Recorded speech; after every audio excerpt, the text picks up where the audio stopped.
I'm Lisa. And I'm Morgan. And we're here to bring you a special Christmas show where we'll be reviewing some Christmas films. Some of you will know all these films already. Some of you won't have seen any of them because you hate Christmas films, but some of you might be persuaded to have a watch of the things we're about to recommend to you.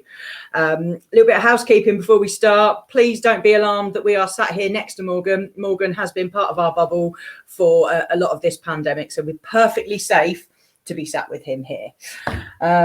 What else in the way of housekeeping? Fire escapes are here, and here. We know where we're going. Listen, Christmas films. Yeah, I love a Christmas film. Morgan, Christmas films. I'm very, very picky about my Christmas films. Tell us why. Because I'm not the biggest fan of Christmas films, but I have films I only ever watch at Christmas. Okay, Die Hard? No, Sound of Music, to be a stereotypical gay. Sound of Music and Oliver. I love a musical. Oh. I don't think I've seen either of those movies all the way through. How have you not seen Sound of Music? It's always on. I've seen the bit where Julie Andrews is twanging herself around a hill. That's literally the very, very beginning of the But that's film. as far as I get. That's as far as I get. Funny story about that bit. Okay. Because when they were filming that, they had to film it from a helicopter. And the helicopter had to come in really low. So they were literally, the helicopter would come in and would blow Julie Andrews off her feet every single time. And they were, the day of that filming, they were running out of light. And they were all, and it was raining. And literally the skies kind of cleared for a moment. And literally they were just being told to run and run so they could get to the point to film. Pegging it away from the helicopter. Julie Andrews in a nun's outfit. Consummate professional, Yeah. Julie Andrews. She's brilliant, though. I love Julie Andrews. I love Julie Andrews. Dame Julie Andrews. Dame. Yes. Her ladyship. Her ladyship. Overlord Julie Andrews. Okay, but Julie Andrews isn't in the first film we're going to review, No, is she? I wish she was. So what's the first film you've picked for us then, Morgan? The first film I picked is my favourite Christmas film, which is The Holiday. So this is a film which is quite star-studded. So it's got Cameron Diaz, Jude Law, Kate Winslet, and Jack Black. And so the premise of the film is that there's two women, one American, one English lady, and they're both a bit annoyed with their lives. So they decide to swap lives. And they swap houses, swap everything. And so Kate Winslet jets off to LA, and Cameron Diaz comes to Surrey, apparently Surrey of all places, some little village. And so it's a very heartwarming story of two women's lives and how they're very, very unhappy, but they find new happiness in the places that they come to. All set in some snow around Christmas time. Yes, snow in Surrey. So would you call it a feel-good film? Absolutely, very feel-good film. It's a bit of a tearjerker at times. Oh, it's the best film. I Is love it? Oh, I love it. It's I not love the film it. you picked. No, but it is a very good It's a very film. good- It's a very, I very think- good film. I think of the last 20 years, I think probably one of the best Christmas films to have been. And really underrated. Controversial. Like people don't really like, if you ask them to pick a Christmas film, they'd never pick The Holiday. But there's some lovely aspects to this story. So Kate Winslet's character forms a lovely friendship with a really elderly guy in LA, and they have a lovely dynamic between them. And of course, she meets her love interest, which is Jack Black. And I've got a bit of a Jack Black obsession. But Jack Black as a leading man. Oh, he was brilliant. He was great in it. Hard to But get the my thing is, head I think around. the film is about the leading ladies, and I think it's a really good film because it really does showcase women in leading roles. Not to get too into it, but I think it's Jack Black and Jude Law aren't really the leading characters. I think it's definitely Kate Winslet and it's definitely a one for the women, I suppose. But one bit always makes me laugh is when she's driving down the road in the Mini, and Cameron Diaz, and I don't understand. She's never driven in ice, has she? I don't think she's ever driven. We're driven there because we have manual cars. Yes. In America, it's just click. And aren't they on the Isn't other it? side of the road? They're on the wrong side of the road. Yeah. To be accurate, and they all have automatic cars. Yeah, which then leads to her in some shop drinking a bottle of wine, which is just a bit of a mood, really. Drinking in the shop, drinking out of the bottle of wine. Nobody says a thing to her though because she's Cameron Diaz. But then because she drove into the village, I hope she didn't then drive back to the house. Or she wasn't gonna walk. No, there's also lots of scenes of her traipsing in her stilettos across snowy fields, and Yeah. There's the bit when she's being driven there and the driver's like, I'm not going any further because my car won't make it. That's it. Off you trot. No, but and I think, as Lisa was saying, it's a really nice film of like the relationships that they develop when they're in the different countries. Obviously, Cameron Diaz's character falls in love with Jude Law. It's hard work. Easily done. I can see that as a lesbian. So, and it's kind of how I think it shows how sometimes a change can be needed, but also the importance of family. Which is nice. Do you know, I saw this film for the first time a few weeks ago where you made me watch it, and I But yeah, I felt like she'd made me watch it, and it was one of those ones that I'd sat down like, oh, whatever, and I was only doing it because I love her and I want her to have everything she wants in the world ever, and I wasn't intending to enjoy it. I was intending to basically sit and scroll through Facebook the whole time, but I actually got into it and I enjoyed it. And I'm a bit of a Grinch about Christmas films, but I actually thought this was a good one, and I think a lot of people watching that haven't seen it would benefit from giving it a little blast. A good way to describe it is a Christmas film by stealth.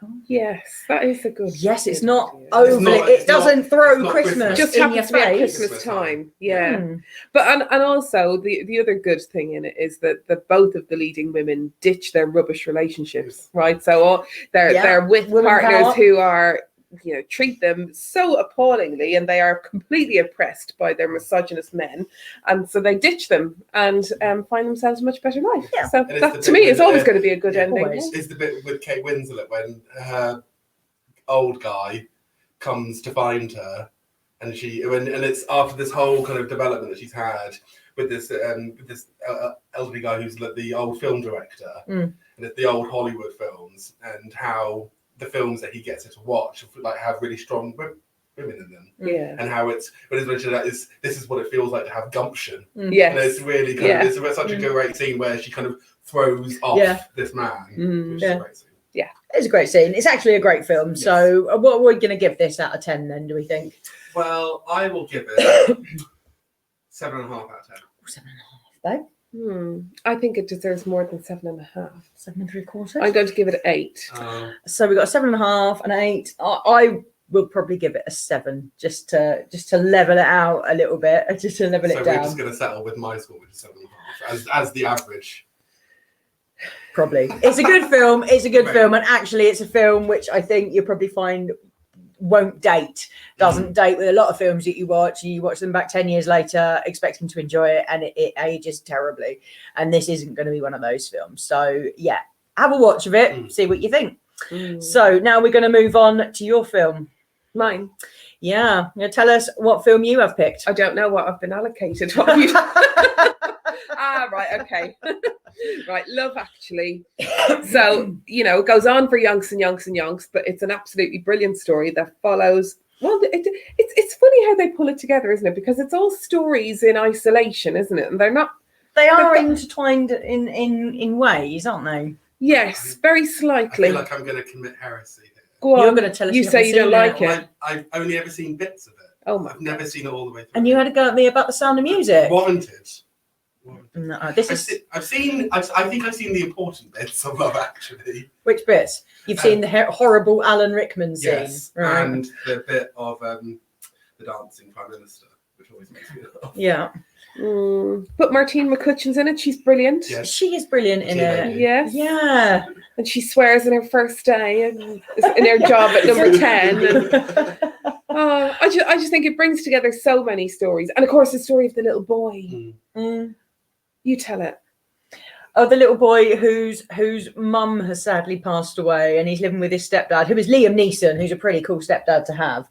And he falls madly in love with a girl at school, and he decides he's going to learn to drum to impress her. And he does, and it does impress her. And he runs through this airport and runs through security, and it's actually a bit of a sort of Home Alone-esque travel to the gates where he's trying to get to this girl to tell her that he loves her, and he makes it, and it's lovely, and it's a feel-good moment in the film. Yeah, and kind of, you know, the key line in it is that love actually is all around, and it captures love in lots of different ways. So unrequited love, platonic love between the guy, what's his name? Feel it in my fingers, guy. Bill Nighy and his manager. Rabsy Nesbitt. Yeah. Yeah. I just think it's a really lovely watch. There's some sad bits in it too. Yeah. You know, you cry your eyes out to Joni Mitchell. I will. And- I will never get over that. And I loved Alan Rickman, but I still won't ever forgive him. Yeah. For What an messing adulterer. around behind Emma Thompson's, of all the women in all the world, Emma Thompson. I think Love Actually is one of those films that's kind of just been ingrained into kind of like pop culture. Yeah. Kind of the mentality of, especially in Britain, of if you say of a Christmas film, people will most likely say Love Actually. Mm. Do you think? I think so. I think more I so think it's than right A up Wonderful Life or Die Hard. I think so. And you know what I love as well? I love the bit at the end when it does all the clips of people meeting up with their loved ones at the airport. Yeah, And I was just thinking, that's like everybody coming home for Christmas. And in Ireland, that's a really big thing because we had a lot of sort of emigration and people always come home to Ireland for Christmas. And, you know, it's like Dublin Airport on Christmas Eve. And I just love that bit. And it's just a big montage of all people finding their loved ones again. What I will do then, I will promise that I will watch it all the way through this Christmas. It's long. Yeah. I know. But it's worth it. We're in lockdown. Yeah. It's a couple of hours long, this film, but it is actually worth 2 hours of your life because it is a feel-good film, I think. And you know, as I've said previously, I'm a bit of a Grinch about Christmas films, but this is one that we stick on every year, and I enjoy every single time I watch it. Yeah, love it. And another one that doesn't age, actually. It was 2003 this film was released, and it doesn't feel like that when you watch it. It still feels kind of fresh, and besides the wet soundtrack, it still feels like it could have been made yesterday. Absolutely nothing.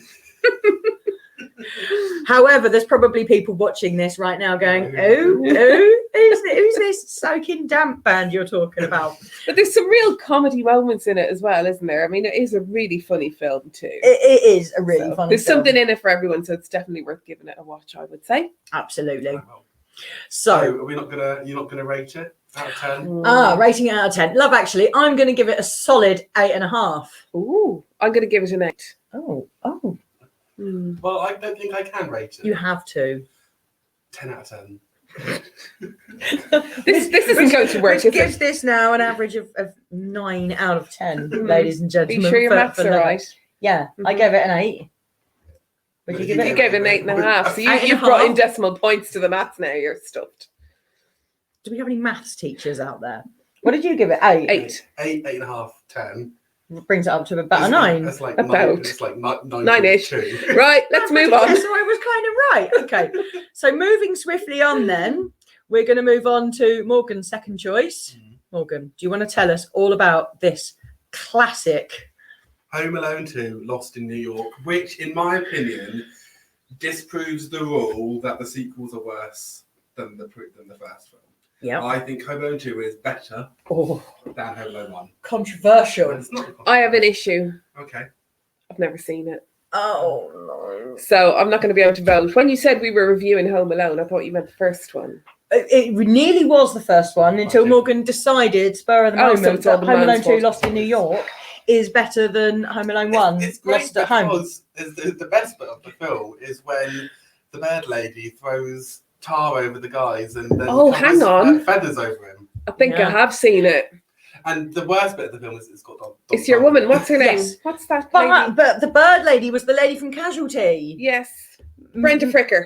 Brenda Fricker. Irish actress. Yeah. It's a great film. I think it's a really good film.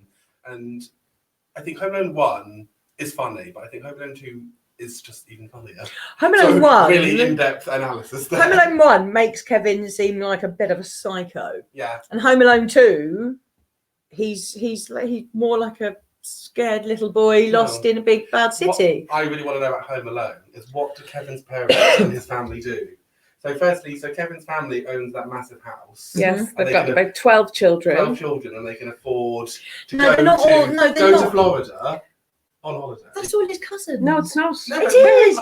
Half of them are his kids. Half of them Buzz are... is his brother. Yeah, and then there's the others, and then there's Who are the others? Prove this to me. Maybe they're a big Buzz blended is family. They are big black. No, they're cousins. That's why his Uncle Frank's there. But they have that massive house still. Just because, yeah, And but all- also this is America, where Yeah. all the houses are made of wood, and you can buy a house a lot cheaper than you can here. Okay. But then Kevin's dad's sister or brother has that house in Manhattan, that massive townhouse. How do they afford that? And they're renovating, so clearly they have another house to go to. Okay, I don't want to all get right. into it. Okay, but, it's I think we're entirely getting into possible. technicalities. Yeah. Entirely possible that the more money you have, the more likely you are to forget a child when going on But holiday. they've got all that money, but they can't get a good alarm clock. Mm. Let's just think about that. No, but Something to think about there. but I think it's a great film. It's a good film. It is a good film. I wouldn't say it's better than the original. I would say it is very good. And like you say, it disproves the theory that sequels are poor. Mm. But What was nice about the second one, obviously my memory is rusty, but it does bring in like the theme of loneliness at Christmas time, doesn't it? And actually those isolated people in the community that befriend Kevin in his hour of need, I think is really quite, I think and breaks down some of the fears about maybe some eccentric characters. And it's also, I think it breaks down the stigma of people who are homeless. Yeah. Because obviously everyone views the bird lady as the weird homeless lady who clearly can't do anything. But then it comes out that she's incredibly experienced, incredibly qualified, but she's just fallen down at one point and hasn't been able to get back up as well as others would. So I think it really does kind of break down that attitude, hopefully. But the first Home Alone film did that, though, didn't they? Because there was the snowman, the shovel man, that Kevin thought was a terrifying man, but he was very misunderstood and he just missed his family and he was just, came across like a bit of a grump. So they do continue that theme of, exploring somebody who's misunderstood and perhaps comes across as a bit scary. I think the scariest thing about Home Alone 2 is the fact that all those kids are running around Central Park, which was an incredibly dangerous place in the early 90s, and nobody gets horrifically murdered in the face. That's quite a good thing, though, isn't it? Brilliant film. But yeah, I think, but it does really show that Kevin is probably a psychopath. Yeah, Macaulay Culkin wasn't in the third one or the fourth one or the 12th one, was he? Yeah, they changed the actor, didn't they? They changed it, yes, because Macaulay was already far too wealthy to have to work anymore. But it's like the things that he comes up with, obviously, is like a script, but like a child shouldn't think of using a nail gun like that. No.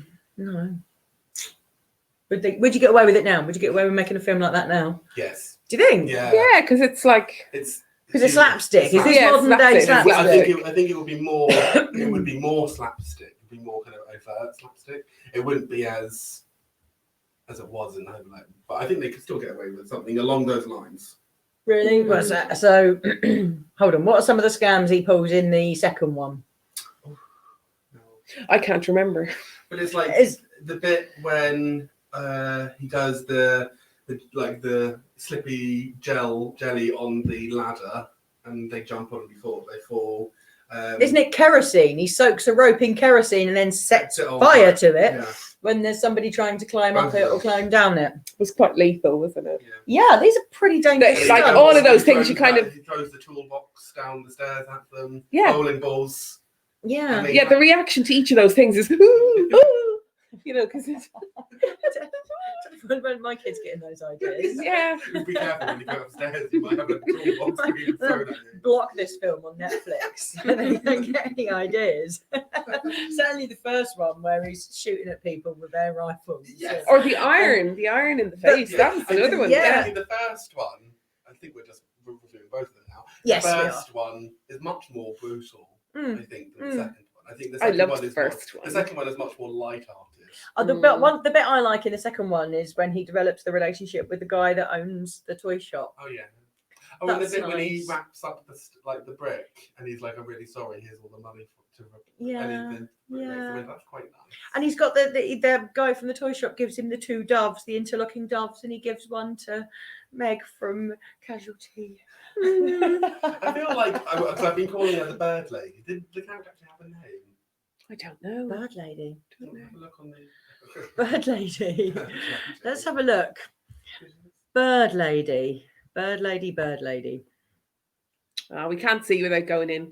No, I we'll have can't to see find without out. some more in-depth. I'll Liz ask is going to Google this for us. Right, Yeah. so I guess we have to score Home Alone now as a franchise or as parts 1 and parts 2? Well, so if we're going to rate Home Alone 2, because that's the one we picked. Sorry, I love my rules. I'm going to rate it 6 out of 10.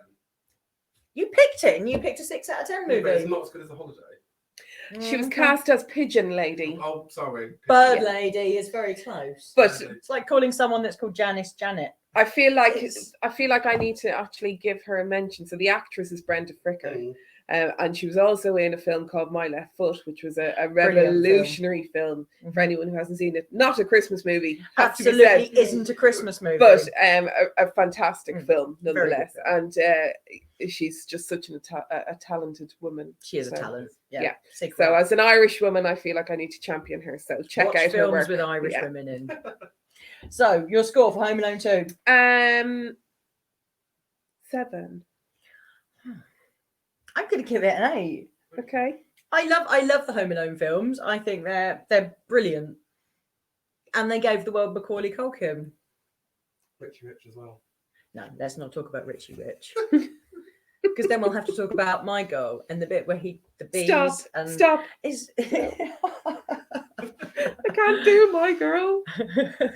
Right, so we're going to move on to our 4th and final film now. Well, it might not be a final film because I'm going to throw the cat amongst the pigeons. But anyway, let's go with this one. Okay, so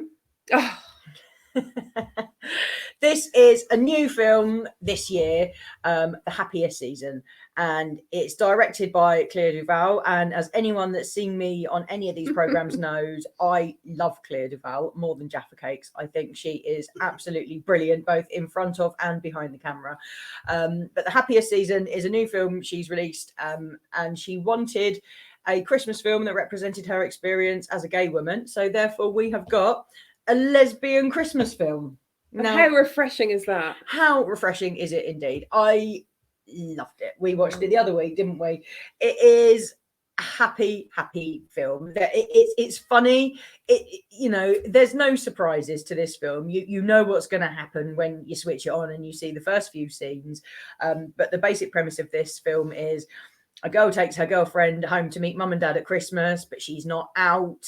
And hilarity ensues with her trying to keep her girlfriend a secret, and their roommates and some people from the girlfriend's past turn up and scrapes. And there's a will they won't they moment with one of the leads, Kirsten Stewart, who I'm sure a lot of you love. It looks like she yes. may well go off with the girlfriend's ex and all this sort of stuff. But in the end, everybody's happy and everything's perfect.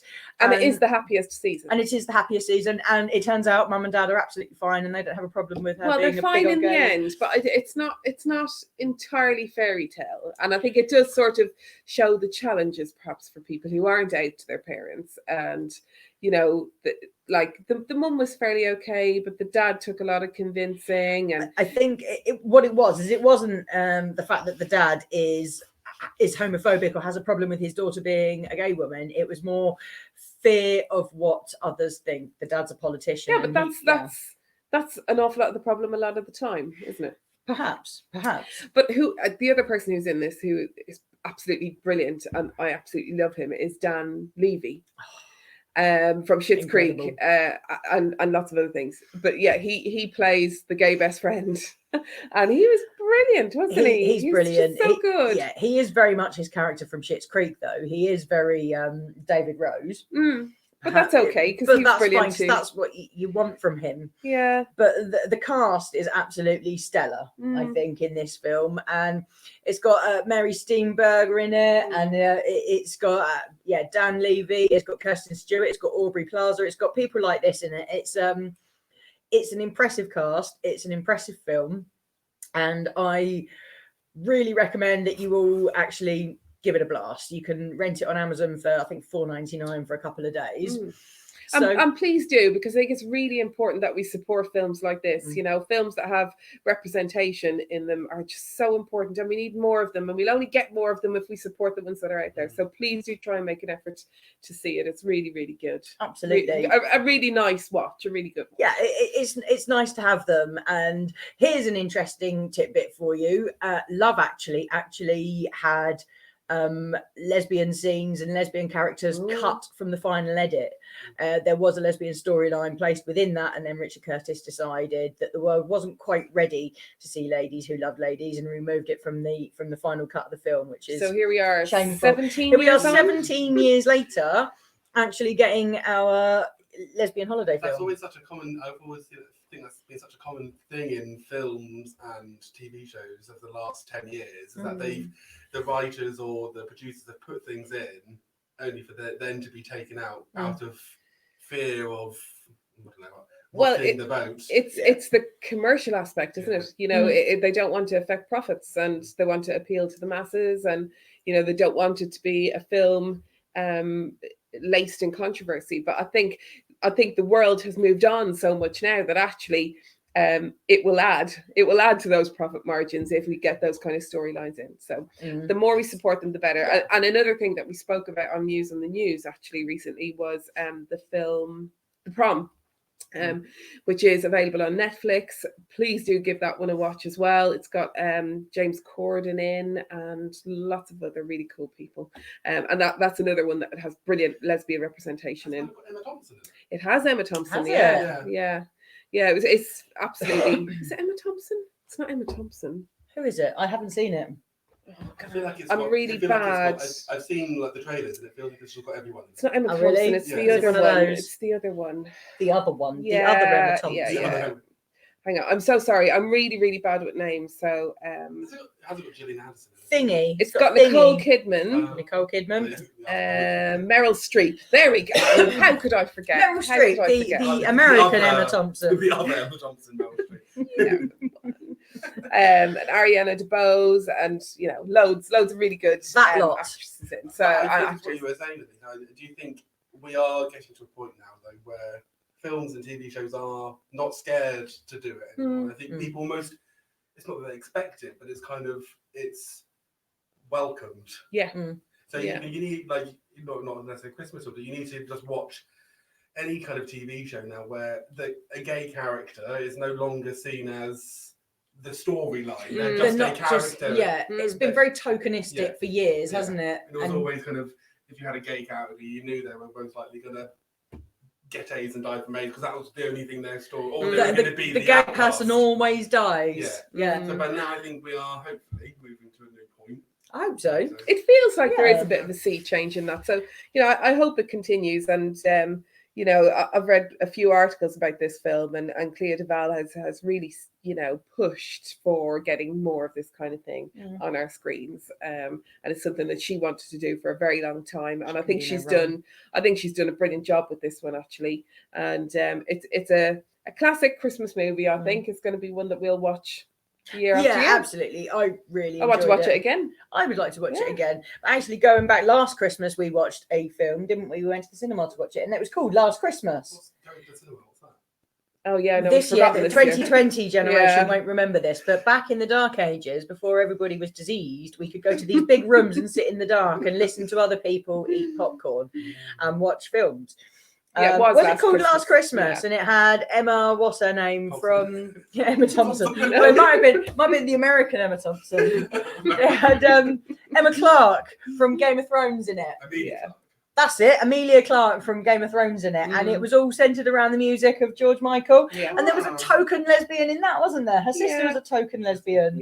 And that was a storyline of her coming out. And we went to the cinema not expecting that. We were like, oh, yay! Yay for the lesbians. But no, that's another great watch. I mean, the story is a bit of an odd one, but the music makes it brilliant. George Michael. Come on, George Michael Christmas films. Yeah, it was good. Not Emma Thompson and some token. I'm so sorry, Meryl Streep. I love you. I love you big. I'm sure she's watching.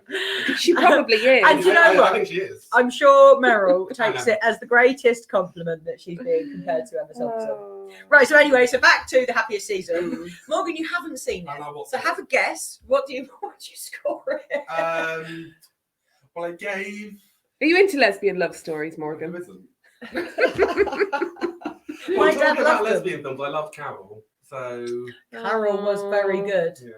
I'm going to take a guess, and I'm going to say it's a 9. Yes, We that's love a good Morgan. one. Yeah. Right? I'm going to give it 9 1/4. 9 1/4. Shut up. I'm going to give it 9 1/4 as well. Right. So okay. now it's the final score on that is 9.07, Ish. which makes it our winner. Oh no, hang on. I Oh. want to add something. I want to add, Phil. So you Lisa's mentioned gone rogue. Yeah, I'm sorry. I came in, I have to explain, right? So these two had it all planned. I've been pulled in at the end, and So tell us your film, and I will find the lovely No, people don't worry at home. about it. Nobody needs to see it. No, They're all please good. do. Needs to see your favourite film. Highly recommend it. Well, you've Don't need to see referred it. to it a few times this evening. Die Hard, right? So Yes, I it is a flipping Christmas love film. Die Hard. Look at your face. It's so good. Bruce it's Willis. got Bruce Willis in a vest all the way through. It's not a bad film. I just don't think it's a Christmas film. Oh, it totally is a Christmas film. It is a Christmas What's film. the name of the tower? Nakatomi. Nakatomi. Yeah. Nakatomi Tower. It's Plaza, really, really Nakatomi good. Plaza. Oh yeah, there we go. Mm. Yeah. Oh, it's your favourite film. And Favourite what's the film of baddie's all name time. in it again? Emma Thompson. Emma Thompson in the vest. See, I would watch that. I would watch Emma Thompson in the vest. So would I. Hans Hans Gruber. Hans Hans Gruber. Gruber. Alan Rickman again. Alan He Rickman. is the king of Christmas films. God Yeah. rest his soul. I know. You were having a go at him earlier. Well, I never forgive him for what he did for Emma Thompson. He was a Emma Thompson. terrorist. However, when he was Hans Gruber, this is pre giving a necklace to that office tart. Pre-Joni Mitchell. Yeah. Oh, Joni Mitchell. Oh, So come on anyway, then, brief we digress. synopsis of Die Hard. Right, so well, you do it because you're better. Policeman on a plane. He's having a bit of a barney with his wife, but he's going to see her anyway. He goes to see her in the office. He's getting changed. All of a sudden, a load of terrorists come in, and then he single-handedly foils all their plots and Yeah. burns everything down, saves the day. It and wasn't gets back quite with his wife. single-handedly because he creates. He's got this... the limo driver. No, he's got the police officer on the ground, and they have made contact on the walkie-talkies. The haven't limo they? driver is an integral part of the plot. Without The him, limo driver was in the car park oblivious for the vast majority of the film. he came through in the end. At the very end, but the police it officer takes. made it happen. Anyway, I love Die Hard, and it's not Christmas for me without a watch of Die Hard. So So that's lined up in our to watch list. yeah, Mhm.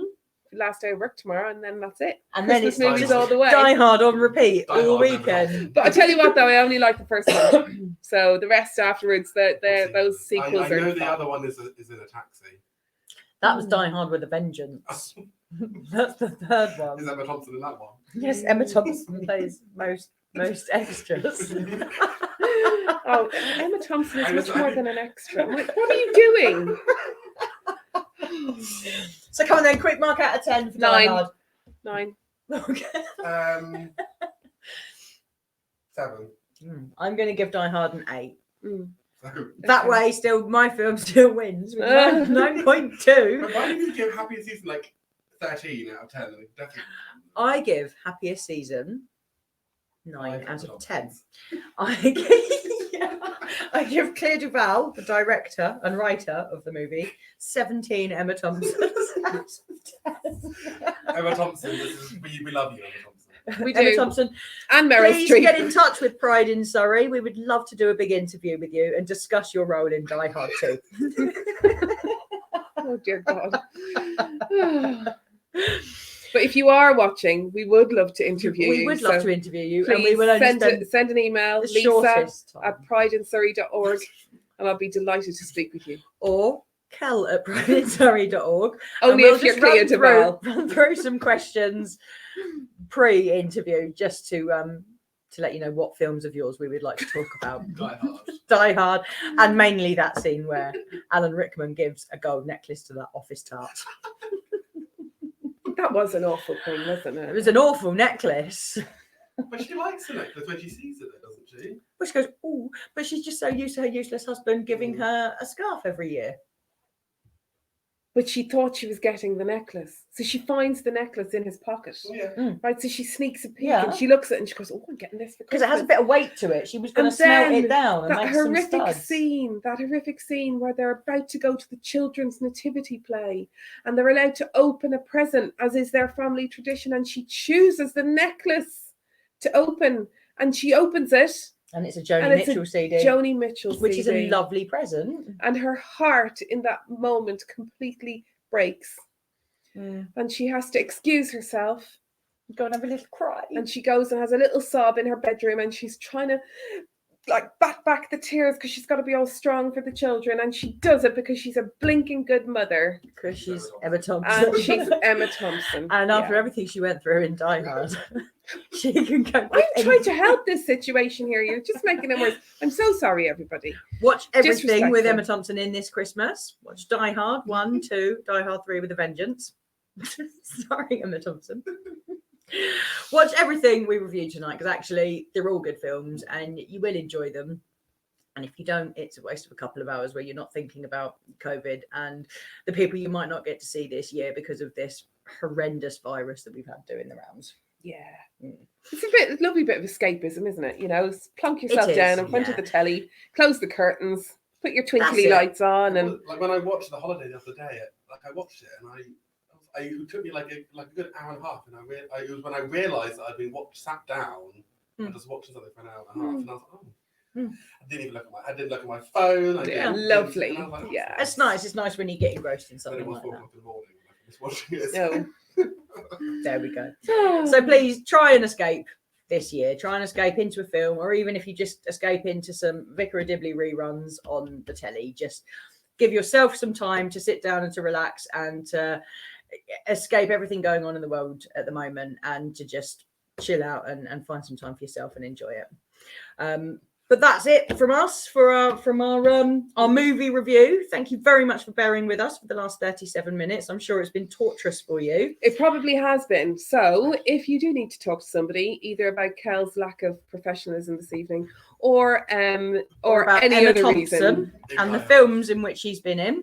It's a tricky time of year. If you need to talk to us, remember that we're here all the time. We are here 356 days. Is it 356 days in the year? I don't even know. I'm sorry, I'm just laughing. It's 352. No, it's 365. 365. Oh, God. 352. I'm like, Right, I've only had In one. Ireland. Right, okay, forget it. Right, forget it. If you need to talk to us, you know where we are. You can text TALK in capitals, TALK, to 88440, and we are there for you every day of the year, no matter how many days there are, 24/7. 352 of them. All 12 of them. Emma Thompson mans the lines the other days. Oh dear. Right. Good night, everybody. We hope you're having a lovely Christmas. So much for joining us. Yeah, thanks for being with us.